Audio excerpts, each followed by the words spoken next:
The Prophet ﷺ articulated this 1400 years ago, that when the Muslims will think that their honor lies somewhere else, that Allah will disgrace them.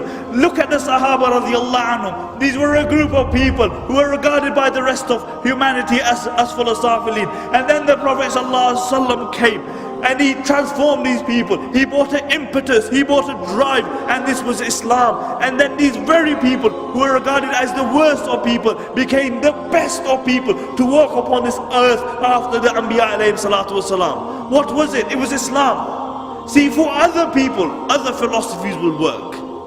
For other people, other ideologies will work. But for the Muslims, nothing besides Islam will work. Because this is ummah regarding what the Prophet Allah subhanahu wa ta'ala articulates in the Quran. كُنْتُمْ خَيْرَ أُمَّةٍ أُخْرِجَتْ لِلنَّاسِ تَعْمَرُونَ بِالْمَعْرُوفِ وَتَنْهَوْنَ عَنِ الْمُنْكَرِ. That you are the best of creation.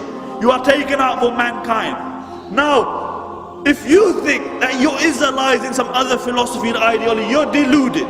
The only time the Muslims had respect were when they held on to the Deen of Allah subhanahu wa ta'ala. Look at history. And then when they turned away from the Deen of Allah subhanahu wa ta'ala, Allah turned away from them.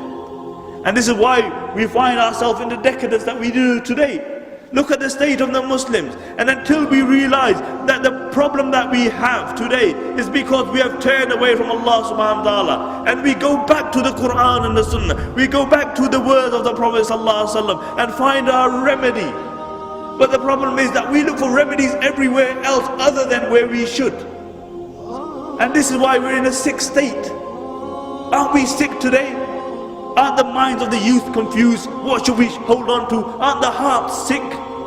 Because society has many impulses. It will tell you, pull you in many directions. And then the more direction you go, the more confused you will be. Do you know what causes seasickness? Seasickness. Do you know what causes it?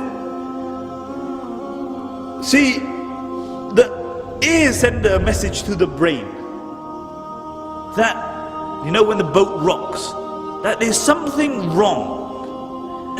And the eyes send a message to the brain, no, I see everything's fine. So you have two confusing messages going to the brain. And as a consequence, you feel sick, you vomit. You feel sick.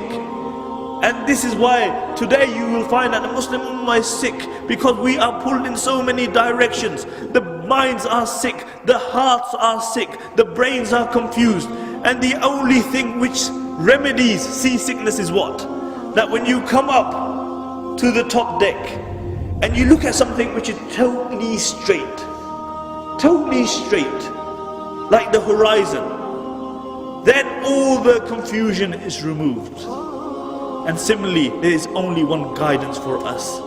And Allah subhanahu wa ta'ala states this in the beginning of Surah Qaf. He says, Alhamdulillahi allazi anzala ala abdih kitaba wa lam yaj'al lahu iwaja. All praise be to Allah subhanahu wa ta'ala, who has revealed on the Prophet sallallahu alaihi wasallam, his servant, a book, and he has left no crookedness in it. And until we return to a book which has no crookedness, we will remain in the confusion that we find ourselves in today. May Allah subhanahu wa ta'ala make us from amongst those who follow the sunnahs of the Prophet sallallahu alaihi wasallam. May Allah subhanahu wa ta'ala make us from amongst those in a time of fitna. Go back to the book of Allah subhanahu wa ta'ala. May Allah subhanahu wa ta'ala keep us united in this dunya. And may Allah subhanahu wa ta'ala reunite us in Jannatul Firdaus. Subhanakallah wa bihamdika. Nashhadu an la ilaha illa anta wa nastaghfiruka.